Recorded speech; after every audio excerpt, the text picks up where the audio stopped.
Okay, so it's our first virtual lab practical. I'll try to keep this as short as possible. At the end of the video, I'll go over how to do the calculations that you guys will have to do in this spring constant box, but for those of you who don't need that, who already feel comfortable with calculating those spring constants, you can certainly, you'll probably feel fine just skipping or exiting out of the video when I start going over that stuff. But I want to first talk about just sort of the structure, review what we've done before on these. So you have this situation up here, sort of describing what you're doing for the suspension system of the bike. And then what I provide here with these bullet points is a bunch of sort of observations that you made or you made with your group during the experiment. And then down here, this table is also a little more observation. This is quantitative observations, all of these measurements that you all took from this same mass hanging from three different springs, A, B, and C, and then you measured these different hanging displacements. One important comment here, all of these masses are in grams, so you'll want to make sure you convert that. These hanging displacements are already converted into meters, so you won't have to worry about converting those. And again, I'll show how to calculate those at the end of this video. But the question that we're trying to answer is, based on all of this data, if you're designing the suspension system for your bike and you want a casual, easygoing bike, you want to pick the least stiff spring, so which one of these three springs, A, B, or C, are you going to pick? And then we have this CER organizer on the back. C is our claim, so that's sort of the first question here is which of those three springs would you pick, right? You want to make sure you answer that question. It doesn't have to be a paragraph. I think probably just a sentence is enough. You just want to make sure you give a clear perspective on this question. So which of those springs would you pick? And then for the evidence, you can cite anything from these numbers that you've calculated from those spring constants. You could look at these hanging displacements as related but possibly unique information. You could look also at these sort of qualitative observations that you all have as evidence possibly also. That's sort of up to you. I don't have a certain number of pieces of evidence that I would be looking for, but in general, the more you can find or pick out, the stronger your argument is.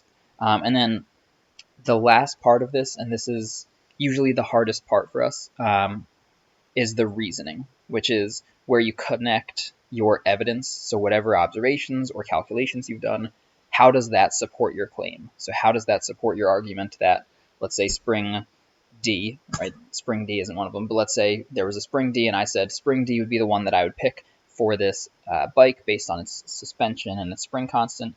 How is that spring constant, or how are these observations related to the claim? So for this one where you're asked about spring stiffness and you're given things like spring constants, you might want to explain what a spring constant is, how that relates to the stiffness of a spring, possibly how these hanging displacements relate to these spring constants, possibly how some of these things relate to that spring constant or relate to its like stiffness. I'll also give you a heads up. Some of these observations are pretty meaningless in the context of this argument. Like some of these observations don't really have a lot to do with spring stiffness or anything like that, but just as a heads up. But that reasoning is probably where you want to really think carefully about how you're structuring your argument and make those links between your evidence and your claim as clear as possible, and maybe explain why we saw the evidence that we did. For this evidence, it's totally fine if you sort of make a list if those are incomplete sentences. For the reasoning, I think that should be sort of paragraph. Like, it's okay if you write a couple full sentences and they're not necessarily linked together. We're not constructing essays here. You just want to get at the crux of your argument for that reasoning section. Okay, now at this point, I'm going to go over sort of a sample calculation of how to do these spring constant calculations. We did these last week and a little bit the week before, but I'll just go over that real quick here as well. So let's say that we had some mass hanging from a spring. Okay, and let's say that this is 150 grams. So you all are working with 100-gram mass. Just for this example, I'm going to work with 150-gram mass. And let's say that its displacement is 0.088 meters. And so now, question for me is, what is the spring constant of this spring that's that's hanging or that's holding up this mass. So the equation that we're working with, this operative equation, is Hooke's law. That's the spring force is equal to negative kx. K is our spring constant that we're trying to figure out. X is the displacement that you've measured here. I've gotten 0.088 meters. And for your experiments, you have these couple different displacements that you'll use to calculate a few different spring constants. Now, the key sort of other piece of this is that we also have, let me change my color real quick. We also have a force of gravity here. And as long as we're on Earth, which let's assume that we've conducted this experiment on Earth, that G is 9.8 meters per second squared. So if we're calculating this force of gravity, we can do that because we know the mass. In this case, for my example, it's 150 grams. For you all, it'll be 100 grams. And we know what that gravity is. So let's go ahead and calculate that. Fg equals, and then one thing I'm going to do, for my 150 gram mass, I want to make sure that I work in terms of kilograms. That was the thing that I mentioned a second ago with these masses all being given in grams, even though the displacements are given in meters. We're going to need to convert this mass before we work with it. So I'm just going to go ahead and write what that 150 grams would be in kilograms.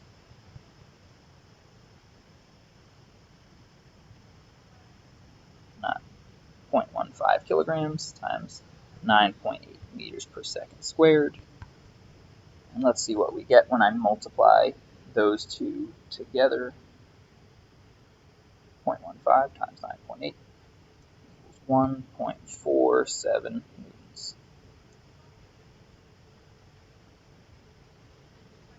And the reason that that's important for us is because if this mass is just suspended in midair and it's staying there stably, it's not moving, then this gravity force must be equal to whatever upwards force is being exerted by this spring. And so if we're trying to figure out this spring constant, we know now that the spring force must be equal to gravity, which now we know is 1.47. We can plug that here in our equation. And we know that this displacement, that little x value, is 0.088 meters. And so we can plug that in for our x, and then the only unknown in that equation would be this k value here. So I'm going to go ahead and erase this gravity calculation to make room for our spring constant calculation. But hopefully this feels familiar as well. I'll do this in green. So for our spring force, we've got still 1.47, the same as our gravity, since there's just one spring force up and a gravity force going down. We're at stable rest, at a stable equilibrium, so those forces must cancel out. 1.47 equal to, we have a k that we don't know the value of, that's our spring constant that we'll get, and then our displacement is 0.088 meters. So if I'm trying to solve for this k value, right, and I've sort of dropped the negative because our spring constants are always going to be positive. Technically, I could have made this 1.47, that would be positive because we know this force is going upwards for our spring force since it's holding that mass up.